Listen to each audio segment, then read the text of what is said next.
کیا بھارت اور پاکستان کے درمیان جنگ کا کھیل ختم ہو چکا ہے؟ تو اس کا جواب ہے کہ ابھی کھیل ختم نہیں ہوا۔ وہ جو دنیا کی 5ویں بڑی معیشت ہونے پر اکڑ رہا تھا، وہ جو خود کو خطے کا تھانے دار سمجھتا تھا، وہ جو سمجھتا تھا کہ پاکستان کو بس ایک دھکا دو سب کچھ بکھر جائے گا، وہ آج عالمی سطح پر رسوا ہو چکا ہے۔ اور یہ سب مودی سرکار کی قیادت میں ہوا ہے، الحمدللہ۔ سوال یہ ہے کہ بھارت کو کس قسم کی ہزیمتوں کا سامنا کرنا پڑ رہا ہے۔ چلیے ایک ایک کر کے ان سے پردہ اٹھاتے ہیں۔ سب سے پہلے نمبر پر سفارتی میدان میں ناکامی۔ مودی کے دور حکومت میں بھارت کی سفارتی ساکھ زمین بوس ہو چکی ہے۔ جہاں وہ پاکستان کو دنیا میں تنہا کرنے نکلا تھا، آج وہ خود تنہائی کا شکار ہے۔ پاکستان کے موقف کو اقوام متحدہ سے لے کے OIC اور اب یورپی پارلیمنٹ تک سنجیدگی سے سنا جا رہا ہے۔ امریکہ جو ہمیشہ بھارت کی پشت پناہی کر رہا تھا اس خطے کے اندر، آج پاکستان کو تجارت کی دعوت دے رہا ہے۔ نمبر 2، اندرونی بحران۔ بھارت کے اندر اقلیتیں چیخ رہی ہیں، کسان سڑکوں پہ ہیں، ریاستی انتخابات میں مودی کے امیدوار منہ کے بل گر رہے ہیں، BJP کے ووٹ بینک میں دراڑیں پڑنے لگ گئی ہیں، اور اب عوام سوال پوچھ رہی ہے کہ کہاں گیا وہ بھارت جو کہ سپر پاور بننے جا رہا تھا؟ وہ تو اب اس خطے کی پاور بھی نہ رہا اور اسے پاکستان جیسے ملک نے رگڑ کے رکھ دیا۔ نمبر 3، ملٹری کی تاریخی بے عزتی۔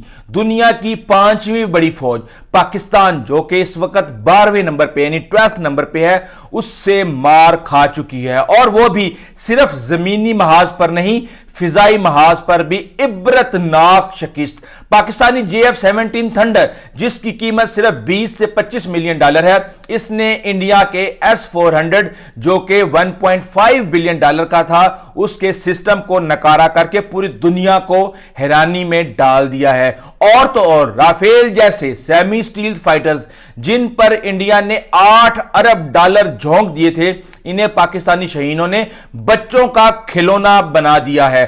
اور نمبر 4، ٹیکنالوجی کی موت۔ بھارت بہت زیادہ غرور کرتا تھا، ٹیکنالوجی، اور وہ گوبر آریہ بھی بہت بات کرتا تھا کہ ان کا تو ٹیکنالوجی سے کوئی لینا دینا نہیں۔ تو پھر آج ہم نے اسرائیلی ڈرونز، فرانسیسی رافیل، روسی S-400 سب کچھ ناکام کر دیا، اور اس میں ٹیکنالوجی کا بہت بڑا کردار ہے۔ یہ صرف بھارت کی نہیں، ان ممالک کی ٹیکنالوجی پر بھی سوالیہ نشان ہے جنہیں بھارت نے خطے میں اپنی ڈھاک بتانے کے لیے خریدا تھا۔ نمبر 5، بدنامی کا طوفان۔ انڈیا کا میڈیا جو صرف نفرت بیچتا تھا، آج خاموش ہے۔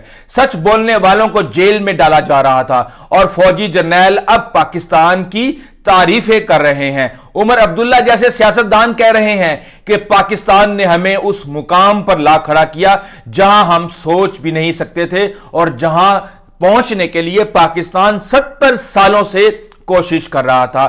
پاکستان کی نمبر 6 بتا دوں کہ پاکستان کی لاٹری نکل آئی ہے۔ یہ سب کچھ پاکستان کے لیے کسی جیت سے کم نہیں۔ صرف 20 دنوں میں وہ دنیا کو یہ باور کروانے میں کامیاب ہو گیا کہ ہم کمزور نہیں ہیں، ہم تیار ہیں، اور امریکہ جیسا ملک یہ کہہ رہا ہے کہ ہم پاکستان کے ساتھ تجارت کریں گے، جہاں وہ پوری دنیا کے اوپر ٹیرف لگا رہا ہے۔ ہم خاموش ضرور ہیں مگر ہم بے خبر نہیں۔ اور نمبر 7، ایئر فورس کا سکہ پوری دنیا کے اندر جم چکا ہے۔ پاکستانی ایئر فورس نے پورے خطے میں اپنی برتری ثابت کر دی ہے۔ اب خلیجی ممالک ہوں یا مشرقی ایشیا، سب جان چکے ہیں کہ پاکستان کی فضائی طاقت قابل احترام ہے اور قابل نظر انداز کسی صورت بھی نہیں۔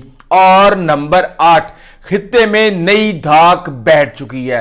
بھارت صرف پاکستان سے نہیں ہارا بلکہ روس، فرانس اور اسرائیل کی ٹیکنالوجی کو بھی شرمندہ کیا گیا ہے۔ وہ جو خود کو علاقائی طاقت کہتا تھا، آج ریجنل پاور بھی نہیں رہا۔ لیکن یہاں اب مودی سرکار کی بقا کا سوال ہے۔ کیا وہ اپنی سیاست بچا پائے گا؟